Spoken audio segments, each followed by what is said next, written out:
This is going to be your guide to decorations in Pokemon Quest.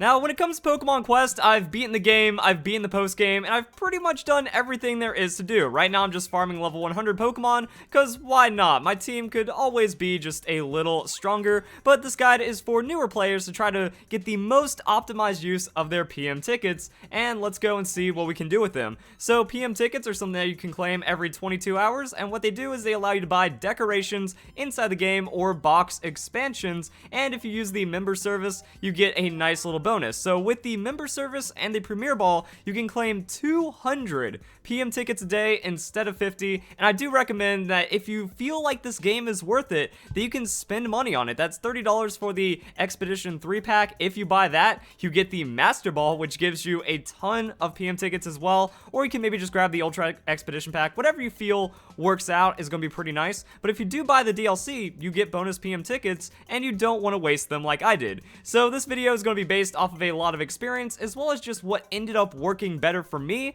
and the mistakes that ended up not working out at all. Now, before I go into all the decorations, because I'm pretty much just going to go one by one and tell you the benefits and the drawbacks of like purchasing each one at what time, but before I go into that, I do want to talk about the box expansions. So box expansions, I don't feel that you need to buy them until you need them. So I recommend just kind of having, 50 PM tickets around, that if you feel that you're kind of done for the day, instead of spending 25 to refresh your battery, you just spend 50 on the box expansion that you need. The Pokemon box expansion, it's mostly for like collectors, that if you don't want to just train away every single Pokemon you get, then it might be worth just like grabbing one of these, but I didn't need it for a while until I was just starting to farm massive amounts of Pokemon for training, for experience, and then you can eventually just get enough to fill out a Pokedex and have a living Pokedex inside the game. So this wasn't really super desirable for me. I just kept my 3 core Pokemon. Anything I cooked went straight into training. Now the Stone Box expansion, this is going to be tricky because the Stone Box expansion is pretty necessary. I say it should be one of the first things that you get once you start to fill up on stones, because as you level up, you're going to go past your natural limit, and the thing is, you are going to quickly blow through the 20 slots that you have available for Power Stones in the initial part of the game, and it's also impossible to beat the game without upgrading it at some point, because we have 9 right here, but you have 3 Pokemon, so that's 27 out of 20, you can't hold it, and it also gets frustrating. That I recommend, having at least 40 early on, that way you can farm up a lot, deconstruct them all at once, and then maybe balance out trying to figure out which Pokemon need which stones and whatnot, because at some point you also have to take them all off, put them back on, mix them around, and then try to actually like optimize your Pokemon. It's just better if you have more space to do that with when you're saving up for potential Power Stones that are going to be better for your team. And then the Move Stones. So they're rare and they're random, and sometimes you don't have the ones you need, and then sometimes you get an excess, and at the same time, you really don't want to get rid of any of these, because like you might find a Pokemon that's useful with them. I've deconstructed a few broad bursts of like, I know I have more than I'll ever use. That's something, but you never want to get rid of a Sharing Stone. That's just going to be one of the best things in the game with a bulk up or some kind of stat boosting Pokemon. You might need weight down, the weight less, the double hitting stone. So yeah, like that's another thing. It's like, okay, so we have potentially 3 stones plus 9, that's 12 times 3, that's 36, and then that only gives you 4. So you can do maybe 2 or 3 expeditions before you have to start clearing out stones. Yeah, it's going to get really cramped really quickly, and then you're going to need like 60 to 80. I just have a lot of spares, that way I can grind up for a bit, and then I don't have to worry about deconstructing for a while, and it just helps out with how I'm going to pace my team and build it up from there. So that's your pretty much expansion guide. So with that out of the way, we can now talk about which decorations you should buy at what stage of the game for the most optimal play, and what I strongly recommend is just buy every Cushion, because I thought I was smarter than the game. I thought I was better than the game, and the game ended up punishing me greatly. I was looking at this like, ooh, the Meowth Balloon. Number of ingredients received from recycling times 2. That means I'm going to be getting the more optimized like breakdown, because you're getting power charms every time you clear. You're also probably getting an excess, which means, hey, I'm going to be able to bonus output the amount of charms I'm getting per level. No, this is something that you should buy near the mid to the end of it, like until you've already bought everything you want. That's going to be it. Same goes for the Squirtle flag. Like the ingredients you receive from recycling are so small that using the multipliers on them really isn't as good as just having the Cushions, or then upgrading to even the larger stages. So in my top 10 tips and tricks guide to Pokemon Quest, one of the first things I say is that you need to figure out your playstyle. If you understand which Pokemon you're going to have on your team, either through favorites or other guides, then you want to also target these planters first, because you are always, it doesn't matter what stage of the game you're in, you are always going to be starved for ingredients, because as you're cooking for bronze, silver, gold cooking pots to get higher level Pokemon, stronger Pokemon, use them for training, use them for move relearning, you are going to waste resources at a rate you cannot believe, so you need to prioritize the ones that you are going to be using. For example, yellow drops, well, that's going to be good for psychic Pokemon and ground Pokemon, or rock Pokemon. So one of the things I had on my team was 2 Alakazam and then a Rhydon.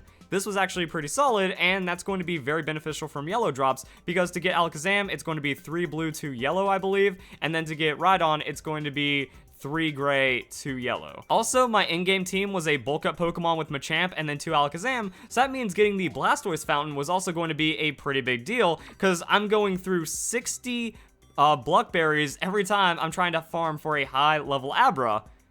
That means, like, whatever Pokemon you're aiming for, you should probably just get a lot of. If you're going for a Dragonite, since that is going to be from the special blue recipe, Vaporeon, Cushion, Blastoise Fountain, that's going to be pretty big. I never really made too many recipes that used red or, like, enough gray ingredients to justify the Torch or the Tauros immediately, but depending on what Pokemon you're making, if you look up the recipes, if you have an idea, then prioritize those ingredients first, especially if you buy the member service. Like, cool, you're going to get 300 bonus PM tickets when you first do this, and also the game just floods you with PM tickets, that you get battery charges, you get tons of PM tickets. Once you start getting legendary Pokemon, Mewtwo and Mew give you 100 PM tickets each, so that's going to be a really big boost that you can use to start unlocking a lot more decorations and get the Cushions, get what you need to out of the way. As for these other things, experience received from level up training times 1.5, the Bulbasaur flag and the Charmander flag are going to be pretty solid, especially the Furo Weathervane as well. That once you're getting into like level 90s and stuff like that, and you're using them for training, you can get level 100 Pokemon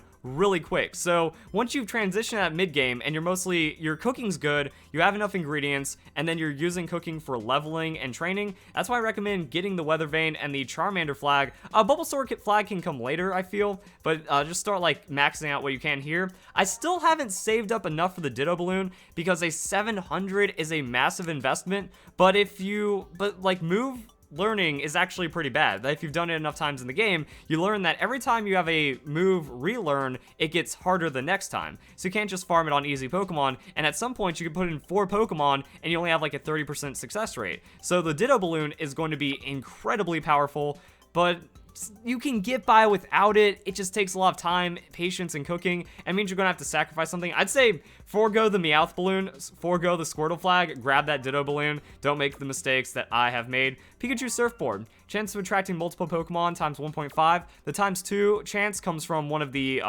actual DLC, so the Lapras pool. That's going to be pay to win. That's where you get your 2x. So Pikachu Surfboard, again, low priority.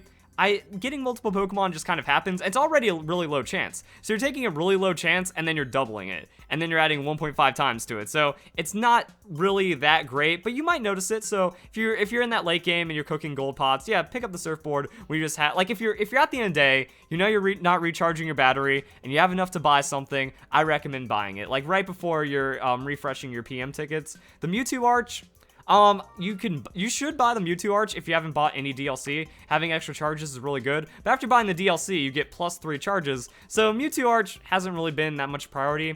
Victory Bell, Golf Bag, chance for multiple socket Pokemon. This is all late game right here. The Golf Bag and the Swing Chair, multi-socket really isn't that important in the early, mid, even late game. Like, unless you're in the ultra post game, trying to go for like record times against the final boss on Happenstance Island, you're not really going to need to worry about the Swing Chair, because multi-socket is mostly for farming the perfect Pokemon. You need the perfect sockets, you need the perfect bingo bonuses, you need high IVs, and the multi-socket just kind of enables that, because if you get a Pokemon, like say you're going for an offensive Pokemon, you want an Alakazam, you want a Dragonite, but it ends up coming with like 6 health. That's not going to be usable. That's going to be a bad Dragonite. You can't use that. So the multi-socket gives you a chance to actually turn some of those health into offense. And there's a lot of Pokemon where it's like, oh, I would have had 4 health, which is unusable, but 2 of those became multi-socket. So now I actually have a usable Pokemon based off this. So this is really good. It's just a little too expensive for me to justify, but it will save you a lot of resources. It will save you a lot of ingredients if you just have the PM tickets for it. Between that and the Ditto Balloon, Again, it depends. Like, this is for getting really good Pokemon, and this is for getting really good moves. For the most part, really good moves are not going to be available until that Pokemon evolves, so you can't really, like, these are exclusive. It's not like one is going to be better than the other for a certain situation, because, yeah, like, if I'm going for Dragonite, Draco Meteor is not learned by Dratini, so I'm going to be using a ton of resources to get that Draco Meteor, but it doesn't even matter if that Dratini wasn't good to begin with. However, I say it's easier to farm for a good Pokemon, because if you don't get a Pokemon you want, use it for training fodder. You use it for experience fodder, you use it for move fodder, so Ditto Balloon probably just a little more priority depending on what you're going for, or you can just get a straight up instant perfect Pokemon on the Kangaskhan chair. The other ones, these DLC, Gengar Balloon, my advice is if you feel like paying any money on this game, you need the Ultra Expansion Pack. The Gengar Balloon for $18 is absolutely busted, all ingredient drops ×2. So that means that Gengar Balloon is worth 1,200 PM tickets, because 300, 300, 300, 300, and everything's double, and then it stacks. So that means you get the Flareon Cushion, now you're actually getting 3x drops. You're getting the Charizard Torch, you're getting 6x drops. That's how it multiplicatively stats. It's crazy. It's crazy. So that's what you need. Snorlax Lounger, experience from expeditions ×2. It's all right. Lapras Pool, chance of cooking multiple Pokemon. Those are all right. And then the Pokeballs. So people have questioned about how you get the Premier Ball. Once you've bought 10 items in the Pokemart, Premier Ball is unlocked, so you don't even need to pay to win for it. Just makes it easier because you're getting all those PM tickets and items. But this is only plus 10, so 50 to 60. You'll notice it over time. The idea of this game is that you play it for months. You know, you pick it up once a day, run like 10 expeditions, you save up PM tickets, and then you get slightly more ahead, or you pay $30 and then you have a full-fledged game. Like, if you pay $30 for this game, or if you buy like even the Ultra Pack, maybe an extra pack, maybe buy some of these extra stones down here, because sharing stone buy, might need to do that if you have a bulk up Pokemon. Plus 100, that's going to be really good right there, on top of everything else that you're getting. So because of all that, it's like, yeah, it adds up, and then a month from now, you know, I'm going to have thousands of PM tickets, because I will have bought everything. I don't need them anymore. But if you're playing at a slower pace, if you're saving up over time, you know, 2 months might get you everything, and then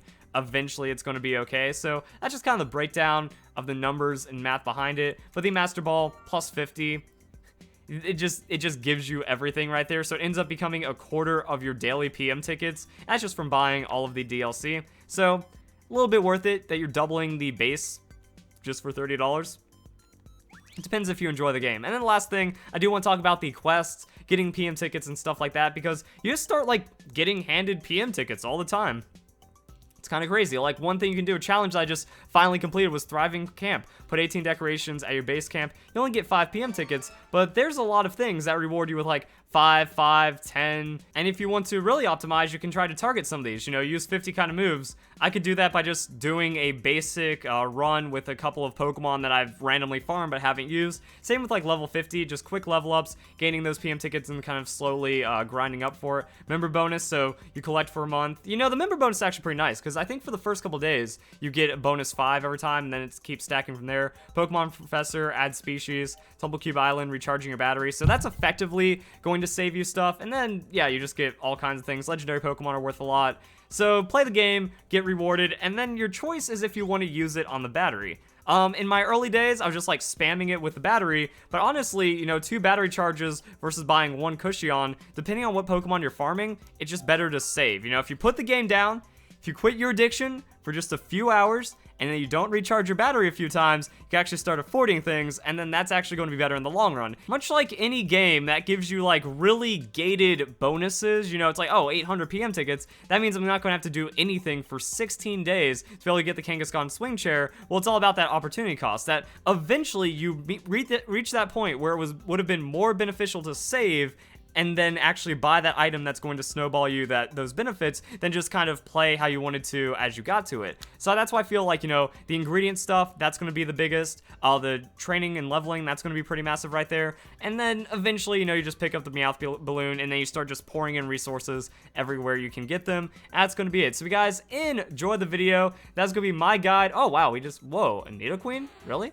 I didn't check. That's actually pretty awesome, and that's a pretty strong Nidoqueen as well. So again, actually this kind of showing you the benefits of the having the multi-socket, that if these were 2 health, wouldn't be as good. But having a 2 hit point, 7 offense, that's kind of like the ideal, I feel. If you have a bulk up Pokemon, you can survive most strong attacks from bosses at this rate, and then you're just doing insane amounts of damage. So high DPS, good tankiness, and if it turns out to not be tanky enough, take out one of the offense, put in health, and you're good to go. So everything looking like it's kind of balancing out pretty well, and that is going to be my guide. So if you all enjoy the video, hope you all have a nice day. Thank you very much for watching.